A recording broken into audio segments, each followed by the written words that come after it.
Yes, sir. Welcome back. It's your boy, the Dashing Trader, and this is your one-stop shop for tips on how you maximize with gig apps like Doordash, Uber Eats, Instacart, and the rest. And in this one, we got a very important message to send to the people. We're gonna explain how to do medical deliveries with Doordash. So we got an order here. It's a pharmacy delivery at Hy-Vee. So we're gonna pick up somebody's medication and drop it off to them. So the one big thing you gotta remember when you're doing medical deliveries is it requires a signature.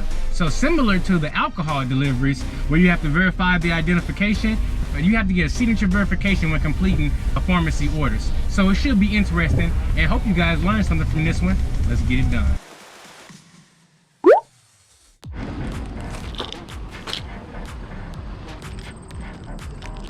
Hello, have a delivery. Forgot about it. No worries, I just need you to sign that one and I got you. Oh, thank you much. Thank you, you have a good day. Alrighty, and that's how it's done. So if you enjoyed this video, make sure you leave me a like and a subscribe, and make sure you hit that little bell notification so you don't miss any uploads from your boy, the Dashing Trader, and I'll catch you in the next one.